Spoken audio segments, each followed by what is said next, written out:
America నుండి ఇండియాకి డబ్బులు పంపాలంటే ఇప్పటికీ ఆ పాత పద్ధతులేనా? అందుకే వచ్చేసింది my purse. Download now.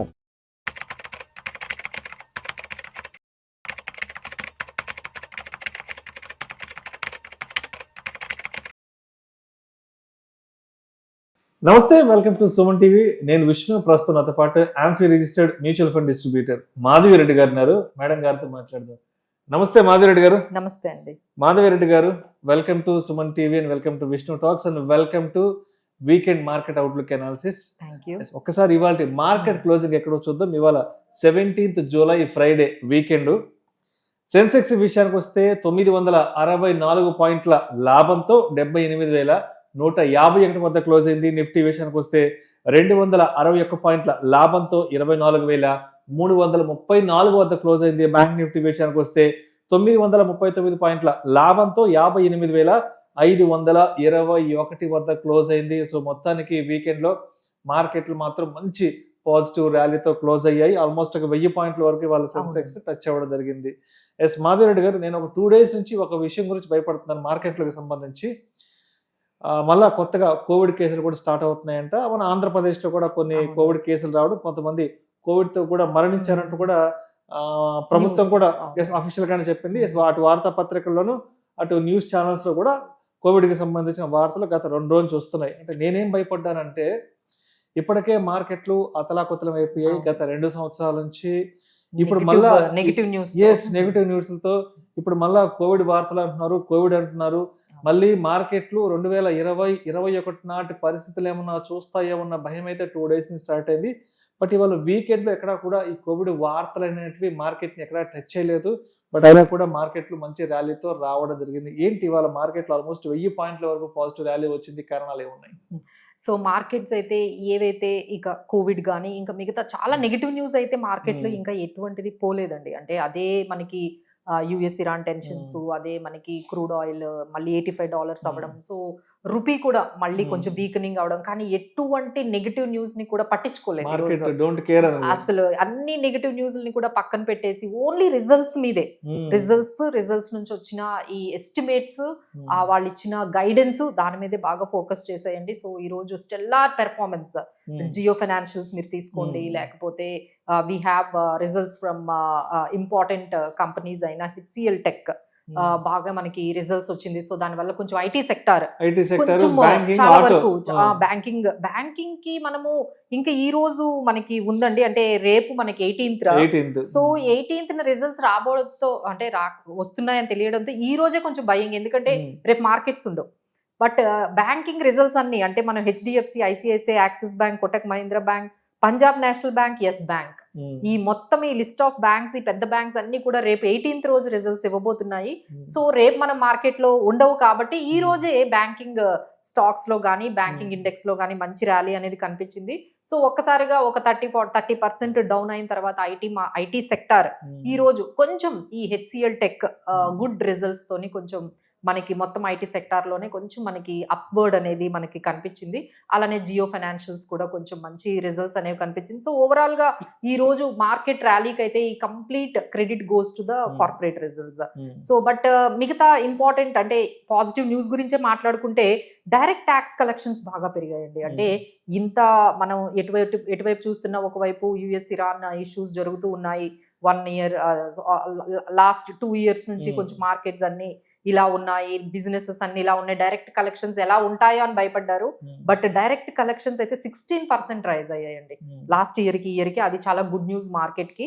6.5 lakh crore collections జరిగాయి ఈ డైరెక్ట్ కలెక్షన్స్ వల్ల. అది మనకి కొంచెం గుడ్ న్యూస్ అని చెప్పొచ్చు. But rest of the things are ఇంకా అదే బ్యాడ్ న్యూస్ నడుస్తుందండి. సో 96.42 రూపీ వీకనింగ్ అనేది మాత్రం నెక్స్ట్ మార్కెట్ ని కొంచెం ప్రభావితం చేస్తుంది. సో మళ్ళీ ఆర్బీఐ ఏమైనా ఇనిషియేటివ్స్ తీసుకుంటుందేమో, ఎందుకంటే FII సెల్లింగ్ ఆగలేదండి. ఓన్లీ ఇప్పుడు ఏదైతే ఈ రోజు మార్కెట్లో ఈ పాజిటివిటీ మీరు ఏదైతే ఈ విధంగా సెన్సెక్స్ కానీ నిఫ్టీ కానీ ఈ విధంగా ర్యాలీ మనం చూసామో, దాని అంతటికీ కారణం DIIసే. అంటే మన డొమెస్టిక్ ఇన్స్టిట్యూషనల్ ఇన్వెస్టర్సే మార్కెట్ లో బయింగ్ చేస్తూ ఉన్నారు. ఈ రోజు నిన్న మీరు ఎప్పుడు చూసినా FII సెల్లింగ్ మోడ్ లోనే ఉన్నారండి. వాళ్ళ మెయిన్ కన్సర్న్ అంతా రూపీ. మనకేమైంది మళ్ళీ $85 అయింది, మళ్ళీ ఇంపోర్ట్ బిల్ పెరిగింది, సో దానివల్ల రూపీ వీకనింగ్ అయిపోయింది. సో 95 ఉండేదండి, 94కి వచ్చేస్తుంది అనుకున్నాము, మళ్ళీ అగైన్ అది 96.42 అవగానే మళ్ళీ FIS సెల్లింగ్ అనేది ఒకవైపు నుంచి స్టార్ట్ అయింది. బట్ అవన్నీ పక్కన పెడుతూ మన DIS ఆ స్ట్రాంగ్ బయింగ్ తోనే మన మార్కెట్స్ అనేవి ఈ రోజు ఆల్మోస్ట్ 24,000 దగ్గర మంచి సపోర్ట్ అయితే క్రియేట్ చేయగలిగాయండి. అండ్ అదేవిధంగా మాధవిరెడ్డి గారు, అంటే అందరికీ కనిపించే ఇష్యూస్ ఇప్పుడేమో కోవిడ్ కి సంబంధించిన వార్తలు కనిపిస్తున్నాయి, మరోవైపు వార్ కి సంబంధించిన న్యూస్లు, తర్వాత క్రూడాలకి సంబంధించి ఇవన్నీ మనకు అన్ని కనిపిస్తున్నాయి.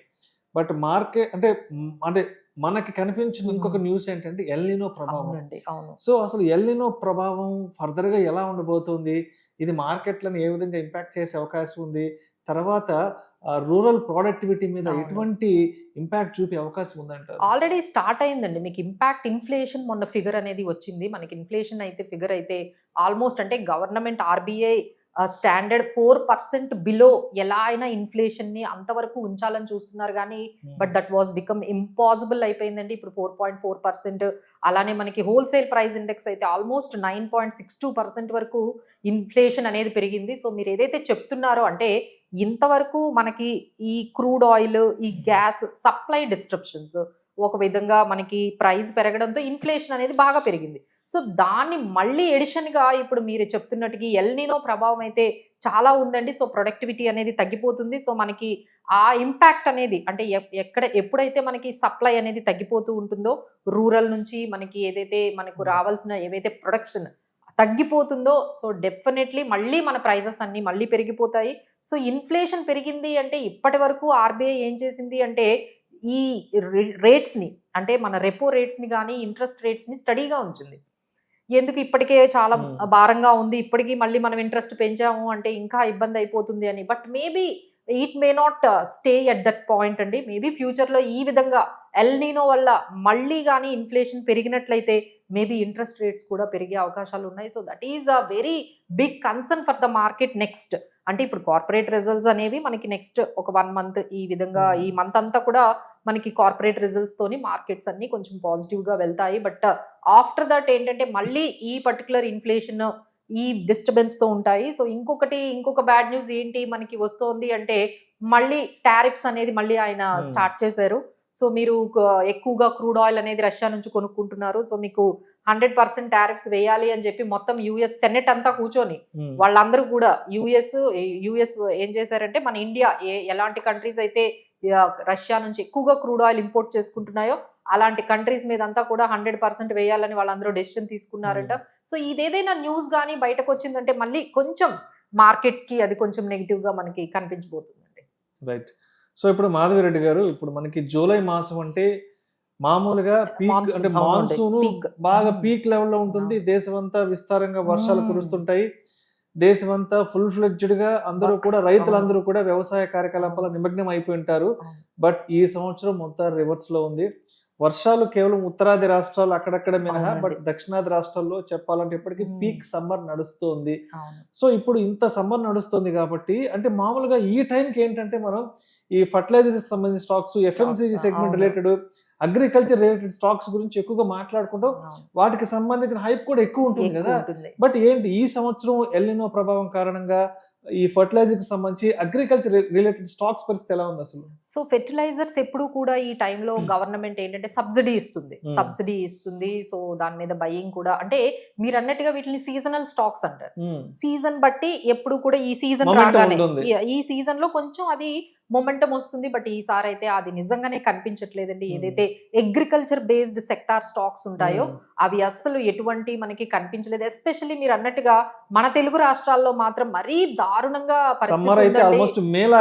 మేలానే ఉంది. అసలు వర్షాలు లేవు, అగ్రికల్చర్ యాక్టివిటీస్ ఏమీ స్టార్ట్ అవ్వలేదు. ఎందుకంటే మనం చాలా అంటే మనకి క్రాప్స్ కూడా చాలా ఎక్కువ ఉంటాయి. మనము అంటే మన దగ్గర నుంచి వచ్చే ప్రొడక్షన్ ఇంపాక్ట్ చేయగలదు, అంటే ధరల్ని బాగా పెంచేయగలదు. సో ఈ విధంగా ఇంకా ఈ పర్టికులర్ ఇంకొక 1 మంత్ వరకు వర్షాలు కానీ పడకపోతే ఇంకా ఈ పర్టికులర్ క్రాప్ అంతా కూడా మనకి ఇంకా డిలే డిలే అయిపోయినట్టే మొత్తం వెనక్కి అయిపోయినట్టే, పోయినట్టే. ఒక క్రాప్ అయితే అందరికి పోయినట్టే, అందరు కూడా ఎదురు చూస్తున్నారు.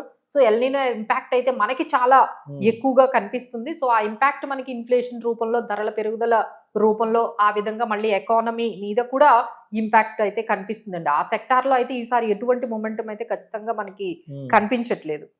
అంటే ఇప్పుడు ఈ సీజన్ లో వ్యవసాయ కార్యకలాపాలు సరిగ్గా నడవకపోతే ఆ ఇంపాక్ట్ ప్రొడక్టివిటీ మీద పడుతుంది. అవునండి. ప్రొడక్టివిటీ మీద పడడం వల్ల ఎఫ్ఎంసీజీ కూడా చాలా దెబ్బతినే అవకాశం కూడా ఉంటుంది ఫర్దర్ గా. ఎఫ్ఎంసీజీతో పాటు మనకి ఏమవుతుందంటే, ఎవరైతే ఈ రూరల్ బేస్డ్ ఎకానమీ ఉంటుందో, లేకపోతే రూరల్ కన్సంప్షన్, ఇప్పుడు వాళ్ళు ఎక్కడ కన్సంప్షన్ చేస్తారండి? అసలు యాక్టివిటీయే లేదు వాళ్ళకి, అసలు మనీ అనేది రొటేషన్, మనీ రొటేషన్ అవ్వదు కదండి. మీకు ఎప్పుడైతే పనులన్నీ స్టార్ట్ అవుతాయో మనీ అనేది రొటేషన్ జరుగుతూ ఉంటుంది. వీళ్ళు వేస్తూ ఉంటారు, వాళ్ళ క్రాప్ వస్తుంది, మళ్ళీ వెళ్తుంది. సో ఇదంతా కూడా ఒక రకమైన యాక్టివిటీస్ అన్ని ఆగిపోగానే ఈ మనకి ఈ కన్సంప్షన్ అనేది ఇప్పుడు ఆల్రెడీ కూడా అందరూ కూడా మార్కెట్ లో కూడా మాట్లాడుకోవడం స్టార్ట్ చేశారండి. ఈసారి మనకి ఈ రూరల్ కన్సంప్షన్ అయితే బాగా ఇంపాక్ట్ అయ్యింది. కొంచెం అర్బన్ కన్సంప్షన్, అంటే ఎప్పుడు కూడా రూరల్ కన్సంప్షన్ ఎక్కువ ఉండేది, అర్బన్ కన్సంప్షన్ తక్కువ ఉండేది. ఈసారి మాత్రం because of El Niño rural consumption అయితే చాలా డౌన్ అయింది compare to the urban consumption. So మనకేంటంటే ఎక్కువ మంది రూరల్లోనే ఉంటారు కదండి, మన పాపులేషన్ మాక్సిమం. సో వాళ్ళ కన్సంప్షన్ తగ్గింది అంటే అది ఎఫ్ఎంసీజీ స్టాక్స్ కి అది కొంచెం వాటి మీద అయితే ఇంపాక్ట్ అయితే, వాటి మార్జిన్స్ మీద కూడా, సేల్స్ టర్న్ ఓవర్ మీద కూడా ఇంపాక్ట్ కలిగించే అంశమేనండి ఎల్నినో అయితే. And Nifty support and resistance level ఎక్కడ ఉంది? సో ఇప్పుడు మనకి 24,000 దాదాపుగా మంచి సపోర్ట్ లెవెల్ అయితే క్రియేట్ చేసుకుంది. ఎప్పుడు కూడా ఈ మనం లాస్ట్ చాలా సార్లు చూసాము 24,050, 24,000 రాగానే అగైన్ మార్కెట్స్ అయితే 24,200 వరకు వెళ్ళిపోతూ ఉన్నాయి. సో ఈ విధంగా కార్పొరేట్ రిజల్ట్స్ కానీ పాజిటివ్ గా కనిపిస్తే మన నెక్స్ట్ టార్గెట్ అయితే 24,400, 24,550 ఈ రేంజ్ వరకు కూడా వెళ్ళే అవకాశం ఉందండి. బట్ స్ట్రాంగ్ సపోర్ట్ అట్ 24,000, 24,200 దగ్గర మనకి మంచి సపోర్ట్స్ అయితే కనిపిస్తుంది. సో మాధవరెడ్డి గారు, అంటే మొత్తానికి మార్కెట్లకి ఎటు వైపు చూసినా కూడా అన్ని నెగటివ్ న్యూస్లే. అంటే మొన్నటి వరకు మనం లోకల్ గా మన మార్కెట్లకి ఎటువంటి నెగటివ్ న్యూస్ లేదు, ఏ ఇబ్బంది గ్లోబల్ గా మాత్రమే ఉన్నాయి అనుకున్నాం. బట్ ఇప్పుడు లోకల్ గా చూస్తే ఎల్నినో ప్రభావం అనేది మార్కెట్లు కొంత టచ్ అయ్యే అవకాశం ఉంది. తర్వాత కోవిడ్ కి సంబంధించిన వార్తలు కూడా మార్కెట్ హిట్ చేయడానికి రెడీగా ఉన్నాయి. సరే, మార్కెట్ కి ఇన్ని రకాల నెగటివ్ న్యూస్ ఉన్నా కూడా మనం ఏదైనా మంచి సెక్టార్స్ లో ఇన్వెస్ట్ చేసుకోవాలి ఫర్దర్ గా 1 to 2 years, ఒక 3 years లాంగ్ టర్మ్ పర్సెప్షన్ అనుకుంటే. సో మాధవరెడ్డి గారు, మరి మన రాడార్లో ఏదైనా మంచి సెక్టార్స్ కొన్ని సెలెక్ట్ చేసి పెట్టుకోవాలంటే ఏమున్నాయి? సో ఇక్కడ మనం సెక్టార్స్ కాకుండా ఇంకా, అంటే మార్కెట్స్ మీరు అన్నట్టుగా ఎంత ఛాలెంజింగ్ గా అయిపోయాయి కాబట్టి మనం సెక్టార్ వైజ్ వెళ్ళకూడదండి, స్టాక్ స్పెసిఫిక్ గా వెళ్ళిపోవడం బెస్ట్. అంటే అంత ఛాలెంజింగ్ గా మార్కెట్స్ అంత డైనమిక్ గా ఉన్నాయి కాబట్టి సెక్టార్ లో కూడా అన్ని స్టాక్స్ మంచి రిజల్ట్స్ ఇవ్వట్లేదు. ఎగ్జాంపుల్ మీరు చూసుకున్నారు అనుకోండి, ఐటీలో విప్రో చాలా డిసప్పాయింట్ చేసింది, but HCl tech has given good result. ఇప్పుడు నేను ఐటీలోనే మీరు ఇన్వెస్ట్ చేయండి అని చెప్పలేం, బట్ ఐటీలో కూడా వెరీ సెలెక్టివ్ స్టాక్ ని పిక్ చేసుకోవాలి, దట్ ఈస్ హెచ్సిఎల్ టెక్.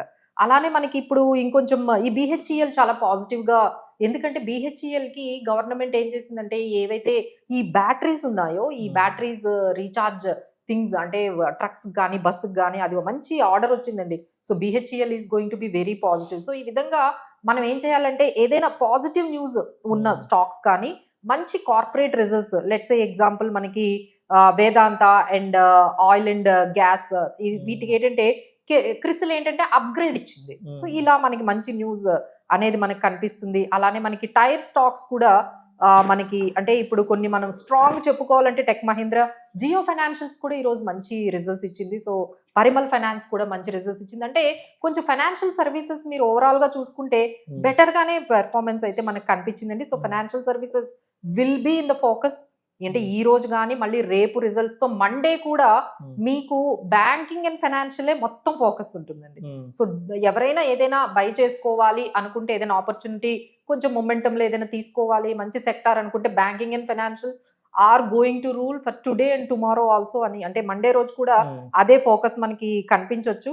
అలానే మనకి ఇంకొంచెం మనం బెటర్ గా చూసుకుంటే ఎల్ఎన్టీ కానీ, ఇన్ఫ్రా నిపో ఇండియా కానీ, వాళ్ళకి ఏంటంటే కొంచెం మంచి డీల్స్ అనేవి తీసుకొచ్చాయి. సో ఈ విధంగా మనం ఓవరాల్ గా స్టాక్ స్పెసిఫిక్ గా, సెక్టార్ స్పెసిఫిక్ గా చాలా లిమిటెడ్ గా ఇన్ఫర్మేషన్ తీసుకుంటూ వాటికి ఏదైనా మంచి న్యూస్ వస్తే ఆ కంపెనీస్ ఆ సెక్టార్స్ వైపు వెళ్తే బాగుంటుందండి. But everyone has to focus the corporate earnings. ఎందుకంటే ఈ రోజు కూడా మనకి చాలా ఇంపార్టెంట్ అండి, దట్ ఈస్ రిలయన్స్. ఇప్పుడు మనకి ఈ వీడియో అయిన తర్వాత మనకి Reliance, JSW, central bank of India, federal bank, Tata technologies వస్తూ ఉన్నాయి. అలానే రేపు మనకి సాటర్డే అయినా మీకు చెప్పాను కదా, చాలా బ్యాంక్స్ మనకి HDFC, ICICI, Kotak, PNB, axis, IDBS bank ఇవన్నీ కూడా మనకి ఇస్తున్నాయి. సో రిజల్ట్స్ ఏంటంటే ఇప్పుడు వరకు మనకి బెటర్ ఇచ్చింది ఏంటంటే Tech Mahindra, Polycab, BHEL, Jio financials and then Piramal finance, DB Corp.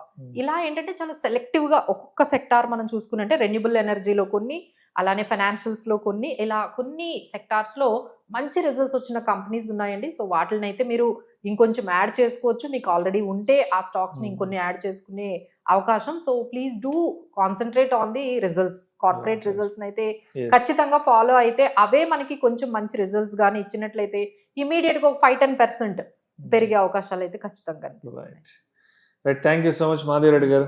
ఈ వారం అంతా మార్కెట్లో ఏం జరిగింది, వచ్చే వారం మార్కెట్లతో ఇన్వెస్టర్స్ ఏ విధంగా సిద్ధంగా ఉండాలి అన్న దాని గురించి వీకెండ్ మార్కెట్ అవుట్లుక్ అనాలిసిస్లో చాలా చక్కగా తెలియజేశారండి. Thank you so much. Thank you.